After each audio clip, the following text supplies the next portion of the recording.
recording for Friday's 13-game main slate. James, Fridays always end with a doozy when it comes to slate size here. No shortage of talent, no shortage of top-tier pitchers here on the slate, my guy. How are you going to feel about going into the weekend? Happy Friday as always, John.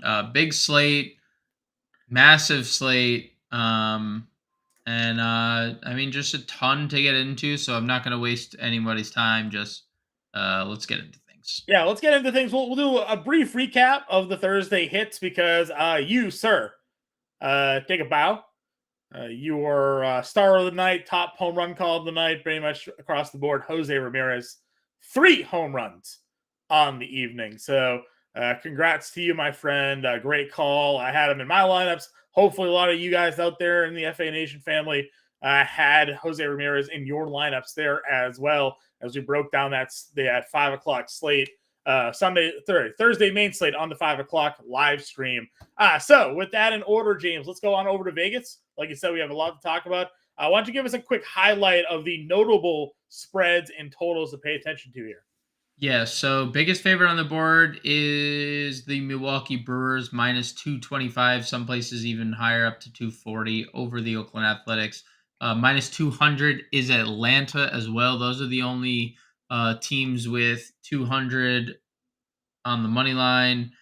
170 is Baltimore at home against Kansas City. 165 is the Yankees with Garrett Cole head to mount against the Red Sox. Yu Darvish and the San Diego Padres minus 180 in Coors Field. Happy Coors Field Friday. And Jordan Montgomery minus 180. Those are the biggest favorites on the money line. In terms of over-unders, 9.5 implied runs in Dodgers Philly. We have 9.5 implied runs in Washington Atlanta. 9.5 implied runs in Oakland Milwaukee. Coors Field has opened up at 11.5. So those are about the 4 games that we that are really notable on today's slate. All right, let's get into the action. Like you said, we have a lot to talk about. We're talking about top tier pitching for today. And we've run into another spot where some good pitchers are running up against one another here. I want to talk to you, James. How are you approaching Ohtani Castillo as they run up against each other here on the slate? Yeah, man, I think you could use both or either of them. Castillo's in really good form, 1 earned run over his last 19 innings. 2 of those games he's won. He has a 10 strikeout game mixed in there. So I'm okay getting to Castillo. I prefer Ohtani. Seattle's offense has largely been worse. Now, is Ohtani in his best form? No. He continues to, every few starts has struggled. 5 earned his last time out against Houston. But this offense is not the same. Seattle ranks bottom 10 against right-handed pitching, pretty much every category. And they have a 25.7% strikeout rate, which is the second highest in the league. So I prefer Ohtani to Castillo, but I can see a scenario where you get to both guys. Yeah, Or either guy, rather. I think I'm kind of in the same boat as you. I think it is worth mentioning the Christian Javier matchup here. I know we've picked on Cleveland a lot, and I know that lately Cleveland's starting to come around. Jose Ramirez homered 3 times, but they homered 3 times and beat up on Corey Kluber and a guy whose name I've already forgotten. I didn't even get it correct initially on the live stream for the Red Sox there. So, I'm not even going to try to remember it. Dermody. Yeah, he's already on his bus back to Pawtucket, so I'm not even really worried about it. Christian Javier has been really good, right? Yes. And the one thing we noted this year about him is that while, yes, there's been a dip in strikeouts, it's kind of come because of more control. He's pitching deeper into games than we've usually used to him seeing. He's not walking as many people. He's only allowed 1 earned run total in each of the last 4 starts for him there. The one worry is the home run ball. He is giving up a lot of home runs. Can he pitch his way through a Cleveland lineup that maybe is starting to wake up? That's something to at least see, but I do like Javier here in this spot against Cleveland. Yeah, I could get there because I'm never going to tell you not to play Christian Javier. 10-8 is a healthy price tag for Christian Javier, but obviously we've seen the steady rise lately. My only worry is you look through the box scores, and as good as they've been, he doesn't go past 6 innings. He's done it once this year. Where like I know if Otani's going well, he will. I know Castillo will. Garrett Cole when he's going well. Like other guys in his tier pitch deeper into games. Sure. That's my only concern with Christian Javier. And that's kind of limited his upside a little bit. Like Sure. 33 is the most fantasy points he's got. Well, he's 10-8. Like we need more games closer to 30 than we do 20. So I'm good with it. I think the spot is exploitable. We've attacked this Cleveland offense a lot. I just prefer other guys in that Yeah, range. you and I are both in on Wells here. Tyler Wells of Baltimore going up against Kansas City at home in Baltimore. A better pitcher's ballpark this year. And Wells has been really good. 4-2, 3.29 ERA, 70 strikeouts on the season here. Had a quality start outing against Kansas City already on his ledger. And the strikeouts lately, right? That's what's peaking. 8-7, 8-7, 9 over the last 5 starts for him here. So we get that type of production in a game where they should be favored to win. Looks pretty good in this mid-tier range for Tyler Wells. Yeah, really hard not to get to Tyler Wells. I think he's going to be a popular SP2 on this slate. Kansas City with the 5th highest strikeout rate against righties. They have the 4th lowest OPS against righties. So Tyler's going to continue to pitch Wells here, and he's going to be pretty popular on this slate. What value pitching are you looking at tonight? Well, I'll throw one more guy at this tier. I like Yuri Perez, $8,900. I get it that this is maybe getting a little tougher. The White Sox offense has been slightly better, but Yuri Perez continues to impress. Back-to-back starts where he hasn't allowed an earned run. And yes, he faced Oakland his last time out. I understand. But 88 pitches. And that was only the second time he's done that this year. I think we're going to start seeing, an advancement in pitch count. Miami's offense is a little healthier, getting pretty much everyone back. Jesus Sanchez has been a monster coming off the Eloy IL. Jimenez actually just left tonight's game for the White Sox too. So I mean, even better. Even better, right? So I think there's a lot of upside here. Just looking at some things for the White Sox against right-handed pitching, they're not like a team that strikes out a lot. 22.6% is little worse than league average. They also don't walk at all. They have one of the lowest walk rates in the league against right-handed pitching. And Yuri Perez has multiple walks starts already. He had 4 in the Angels start, which limited him going deep into that game. And a start, he only allowed 2 hits. Right. So them not walking, and they also rank 26th in OPS against right-handed pitching. So if Tyler Wells is getting a lot more ownership than Yuri Perez at a similar price tag, if I'm playing multiple lineups, sure, I'm going to get my exposure to Wells, but I'm definitely going to pivot off of Wells in one and go to Yuri Perez. If we're looking in the value tier, then man, who's your core value pitching of the night? My core value pitcher of the night is Adrian Hauser for sure. I think this is going to be maybe the most popular pitcher outside of like the top arms. Oakland is the worst team in baseball when it comes to facing right-handed pitching. And I know he got shelled in Toronto. I understand. Toronto does that to righties. Right. Like we've talked about it ad nauseum. Like that's what they do against right-handed pitching. That's it. They don't really hit lefties, although they gave Framber the issues on Thursday night. Around that start, he's been pretty flawless. Yeah. Like 6 scoreless against the best offense in the league against Tampa, 5 1/3 against Houston scoreless, and then 7 innings his last time out against in Great American Ballpark, might I add. 7 innings, 1 run. Like he's been really good. Good home the strikeouts and 2 starts this year, but that goes back to a couple seasons. He's been really good in Milwaukee. I would say the one thing is the strikeouts have been a little lackluster, and by that I mean definitely lackluster. The ground balls have been amazing. He has 3 of his 6 starts this year have 11 or more ground ball outs. Every start this year has 7 or more ground balls. So he's keeping everything on the ground. Oakland just is going to have a tough time against Hauser. He's my favorite value. And honestly, like, I'm okay going back to Yusei Kikuchi at just 7,100. Yeah. We've talked about it for a long time. And I know Minnesota has gotten some guys back and added some players like Jorge Polanco is back and Bryce Lewis wasn't there this whole season. They're still a terrible team against left-handed pitching. they have a 27.3% strikeout rate. Mm-hmm. And Kikuchi, although he continues to be a liability when it comes to the home run ball, and that's what we worry about every single time he takes the mound, he misses Yeah. bats. He had 8 strikeouts against the Mets, a team that doesn't strike out a lot. He has 60 strikeouts in 61 innings this year. Like, he has strikeout upside. We just need him to keep the ball in the yard. How about one home run? Like, it doesn't seem like he's going to get away scot free, like Yeah. he's going to give up a home run. We just need it to be a solo shot, right? And this could be another outing where if he has the Mets start at 7,100, who he's going to be 1/30th the ownership of Adrian Hauser for $1,100 more. So I would definitely take that. So I got Kikuchi and Hauser as my top two values. I like that a lot. What are your thoughts on the Braves pitcher here going up against Washington? One of their seemingly fast or rising pitching prospects in the organization. Dude, he's 20 years old. 20.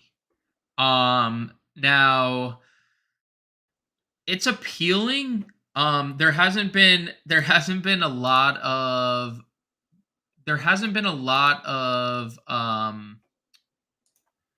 sample on him Sure. at like high level minor leagues right now. So I mean, they sent down Soroka, called this kid up here. 45 strikeouts through 33 innings and 7 starts, just between high A, double A, and triple A. Like, they got him in their organization, and they're like, boom, boom, boom, kids here. It's $6,500. That's what we're looking at here. yeah, so like I'm okay with it, but we've also talked about it quite a bit. Like Washington hits righties pretty Yeah. well. They do hit righties pretty well, but it's just they're still Washington, right? So lately, yes, they've been hitting righties pretty well, and for a little bit more power. They don't strike out. That's at least the one calling card that stays consistent. But for most of this year, if you look at their overall picture, they have not hit for a lot of power. They've not hit for a lot of extra base hits. It's more of a price point on a big slate. That's the one thing that I was looking at there for him. Okay, that's fine. So let's go on. Any other pitchers for you? What's your fade? Let's talk about fades. I don't like Dylan Cease here against Miami. Yeah, I don't either. I don't like Jordan Montgomery.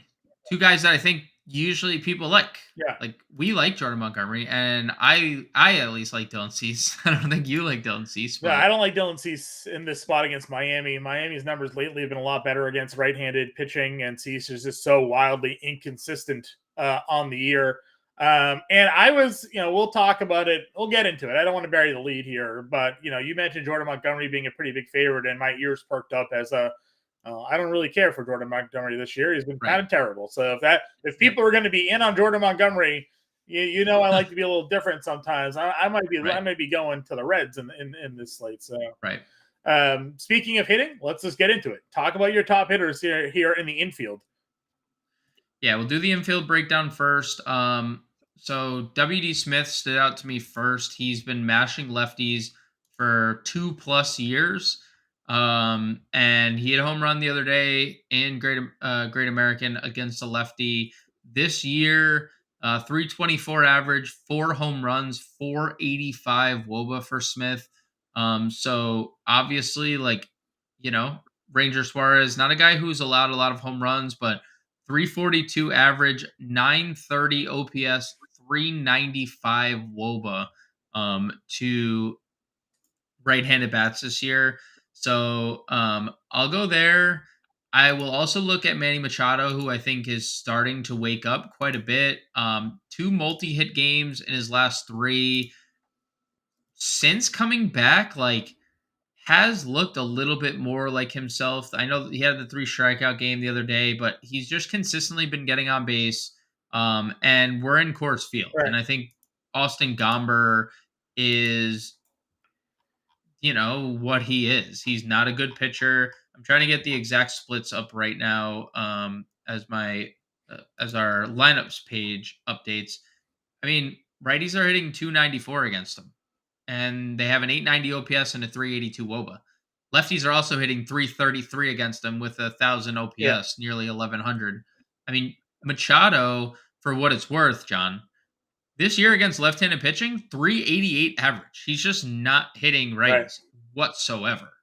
He hasn't hit any home runs yet, but 388 average going into cores against left-handed pitching. He's obviously seeing the ball a lot better there. So I like Machado and I like WD Smith as my top two infield Yeah, options. I'm just going to go Reds infield here. I think they're all going to be in play against Montgomery. Spencer Steers, $4,300, guy that's Sure. hitting lefties really well, really just hitting everybody really well. Tyler Stevenson, again, historically has hit lefties really well, coming off of a really good game a couple days ago. 3 hits against the Dodgers. He had a home run 2 nights ago here, so starting to maybe break out of his little bit of a slump that he's got going on. And then, of course, you have their shortstop and second baseman. Another Jonathan India is expensive. I realize that, but you can certainly still get to him. $4,900 now, not over 5K anymore. And then Ellie Show fits in as a value play, but they're all in there. $3,700 now for Ellie De La Cruz. Sign me up, man. That guy Montgomery's been such a gas can this season. Yeah, it's sad. And a lot of the Reds, when we went over the whole Paxton argument that day, I was like, listen, you look at all the numbers for the Reds, they all hit lefties really well. That day they didn't until the end when they got Paxton out of that game, and then everybody kind of came through. But I like the Reds infield here. Also, like Paxton has been missing bats like pretty consistently since he stepped on the mound. Yeah. Where like Montgomery doesn't profile as like a strikeout guy, Right. so that's also not really in his favor. I agree on almost all the Reds. I think they're all firmly in play. Yep, I'm 100% there as well. What's your value infield? So I have De La Cruz. Sure. Obviously, I think he's an elite play. Miguel Vargas, we talked about it the other day, John. And we talked about the Dodgers just literally 360 change in their numbers against left-handed pitching. Yeah. But the one constant has been we're not looking for much from Miguel Vargas when it comes to like when he's just like a powerful dude. Yeah. Like I know he only has 6 home runs on the year, but he has a 200 ISO against left-handed pitching, a 324 WOBA, but he homered the other day against a lefty. He's just kind of that guy, and he's always on base. He's always finding his way on base, even with a guy with a 233 average, nearly an 800 OPS on the year. So and a 6-game hit streak, right? The Dodgers are obviously going to be an extremely popular stack. Yeah. Like that's just kind of what it is. And what we always talk about is in order to pay up for those guys, you got to find the cheap. Now you got Miguel Vargas here at $3,200. I like that. Chris Taylor is third base and outfield eligible. Another guy that homered the other day and hits lefties really well, cheap, can find a way into that lineup as well. And I'll throw one more value out there. Cody Clemens of the Phillies, if he cracks the lineup, I assume he will. Michael Grove has been awful for the Dodgers. This game does not surprise me that it has one of the highest implied totals. Lefties against Michael Grove this year, John, and you're going to, when we talk about the rest of these positions, you're going to hear a trend in what I talk about. Lefties against Michael Grove this year, 385 average, 1,100 OPS. It's almost a 1,200 OPS and a 490 WOBA. He just allowed 2 home runs to Jake Bowers the other day. Yeah. He allowed a home run to Judge in that same game. And you know what? Like Clemens, for what it's worth, 4 home runs and 76 at bats, a 331 WOBA against right-handed pitching. Like he's gonna hit it near the bottom of this lineup. Philly is incredibly expensive once again, right? Like it's just they're a very expensive team to get to. It's a really good spot, but like Harper 63, Turner 56, Schwarber 56, Real Muto 51, Castellanos 49. Their first 5 hitters in the lineup are $4,900 or more. Stott and Marsh also 43-41. Like the only way you can really afford this team is by playing someone like Clemens, who's $2,600 on DraftKings. Yeah. Now he's a first base eligible player. That kind of stinks and kind of takes away like some sting from the position that we generally, can find elite players at. But I think if you're playing Phillies, you can get to Clemens as a pretty solid value, and he can provide you with some home run upside. Yeah, I agree with you 100% here. I think for a value catcher play, Francisco Alvarez gets a lefty here. Dude. I know his numbers actually are better against righties this year, but 2 homers Yeah. tonight. They're not going to play Omar Narvaez against a lefty, so Francisco No. Alvarez, who hit second, he's going to be a guy that gets into that lineup. You're not spending up for WD. I think a lot of people just find themselves going to $3,500 and paying for Alvarez after the night that he's coming off there. So that's our infield look. Transitioning over to the outfield here, James. You mentioned there could be a trend. You just mentioned all those lefty splits against Grove. Have to assume maybe Bryce Harper, Kyle Schwarber find their way into some top plays here. Yeah. So like Schwarber's obviously like if you think he's gonna homer, by all means do it because that's the only way he pays off salary. He's hitting 184 against right-handed pitching, but he has 9 home runs and a 339 WOBA. Bryce is really where I'm centering in on 369 average, 455 WOBA against right-handed pitching this year, 2 home runs. Like guy is locked in against righties as ever.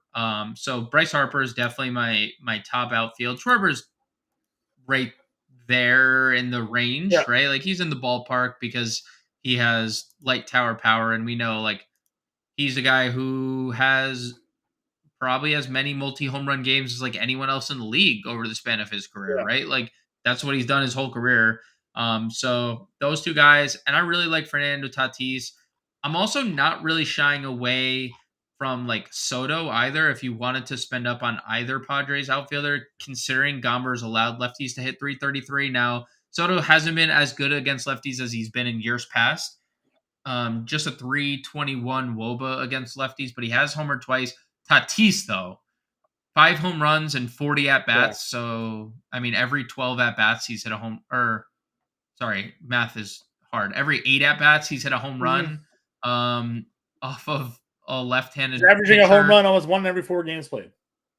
Almost 1 every 4 games played, 5 home runs, 300 average, 458 WOBA against Southpaws. So, really, it's the Phillies guys for me, and it's Coors Field heading to Tatis and Soto. Yeah, Coors Field for sure. I think that makes a lot of sense getting San Diego. And they're the Dodgers, they're going to be in play. I know we talked about JD Martinez, a lot of that damage average wise against righties, but still good power numbers against lefties. Mookie Betts, he homered again the other day. Good power numbers there that you can kind of take advantage of for some top plays. I also kind of like Yoshida here. Garrett Cole, for whatever it is lately, the Red Sox tend to have his number. We didn't talk about Devers, but we know the history of Cole and Devers, basically calling him his daddy there at that point. They're going to be in Yankee Stadium. This is Yoshida's Yankee Stadium debut. And that wall is right there down the line. So I kind of like Yoshida here at 5,100 just for the home run call here tonight. Okay, I like it. I mean, Cole has just struggled against the Red Sox in general for doesn't matter what version of the Red Sox are out there. He just seems to not live up to the moment there. So no, he has not. I do like Yoshida, and I like those other top guys there. If we're looking down into a mid-tier range, again, other guys that you find maybe just kind of plug and play into a lineup for you. Yeah, like Nolan Jones, $3,900, quite a bit. And I know Darvish is on the other side, but like this is Coors Field, and the Rockies kind of just tend to go overlooked. And not to say that they don't deserve it, but Nolan Jones on kind of a run right here. Back-to-back multi-hit games, 3 in his last 4, has stolen a base in 3 straight games. Also, in the midst of that, homered in one of his games, against the Giants there, and now up to 366 average on the year. He was a top prospect for a while, dude. And then he got traded to Cleveland. I got traded from Cleveland to Colorado.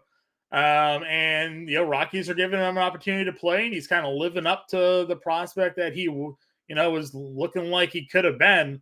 Makes me wish I held on to that autograph rookie card that I sold earlier this summer. Maybe it'd be worth a few more dollars today than it was then, but probably. But yeah, listen, I'm with you there. $3,900. I opened up the Darvish player card, and you're like, John, don't do it. Because he hasn't. I mean, he was good last start, but on the whole, this year, Darvish has not been, lights out. He's been hittable. So getting him in Coors here, I agree with you. I think is a pretty interesting spot there. Where else are you kind of paying attention to on this slate? Well, in the mid tier, I'll just throw one more name. We know Anthony Santander's pedigree against left-handed pitching, and I know Daniel Lynch has actually been like serviceable to start his 2023. I know he hasn't really pitched all that much, but Santander has just been pretty gosh dang good against lefties for Yeah. the better part of his entire career. And despite like kind of struggling again this year overall, I mean, he's another guy that just like ends the year. He had like 30 whatever home Yeah. runs last year, and you're like, oh, all right, well, only 3 home runs against lefties this year, but 302 average, 426 WOBA. Like just another campaign of just Anthony Santander. A lot of guys in the Baltimore lineup profile well against left-handed pitching. This is an offense that's definitely struggling lately. Jorge Mateo was off to such a hot start to begin the year. Guys borderline unplayable now at this point. Yeah. Cedric Mullins is on the IL, so the offense certainly isn't as potent as it once was, but there's certainly guys in that lineup that you still need to be a little bit afraid of. I like Astory Ruiz again. Just like, why not? The guy has the ability to steal 3+ bags in a game, right? That's a game changer. Gets a righty on the mound, so he's certainly capable of taking off in those situations here at $3,400. We talked about the power upside with Sawinski. He's $3,400 as well from the going up against McGill here. I think there's some appeal for me in that matchup as well as we kind of work our way down into like the 3K and below tier. I've mentioned Chris Taylor already. I like Corey Dickerson in the middle of that Washington lineup. Again, he's cheap. He's got a little bit of pop in it, and he's basically a free square if you're looking to play Washington at all here against a righty. Sure. I mean, he's just steady Eddie, Corey Dickerson. I like that. And I'll throw out just two names more. Jesus Sanchez, we mentioned we don't like Dylan Cease. Yep. And Joey Weimer has been on a different planet lately. Yes. What's Weimer up at these days? Weimer 2,400. Yeah. And they're facing an opener, and then Luis Medina is coming in, and Luis Medina has not been good. So sneaky Brewers, John. I know they let us down all the time, but I just I have to get that out there. They are a little sneaky. Give me your top stack of the day here. Top stack of the day is going to be the Philadelphia Phillies. Give me your contrarian stack of the day. Cincinnati Reds. Cincinnati Reds. I like that. I think while we're first look here, I'm definitely in agreement with you. I have the Dodgers as my top stack. I'm just why not? They're rolling right now. I do like the Reds as the contrarian stack, especially once Montgomery. You told me how big of a favorite he was. I was in on that, but I also think that maybe Baltimore could be a little bit of a contrarian play here as well. Who's your star of the night? I'm going to go Bryce Harper. I think Bryce Harper is going to have a big night. Okay, and your home run call? Bryce Harper. I got Yoshida and I got Machado. Yoshida, my home run call, and Machado as my star of the night. I got about a minute or so left. Let's see if we can throw a lineup together here, James.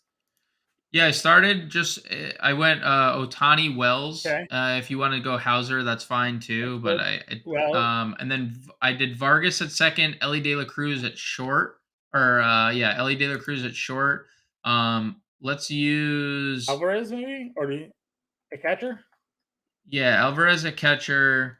Probably want to get Machado at third, just considering he's been in both of our options. Weimer out there for a one-off. Weimer in the one-off outfield. $3,700 for an outfielder and a first baseman. Cody Clemens. I would definitely play Cody Clemens in this spot. Yeah. And then what does that give us for outfield? It's a 48. 4,800. Santander 44. Yeah, I like it.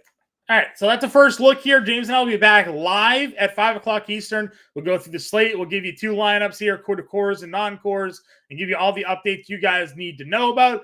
Good luck. We'll talk.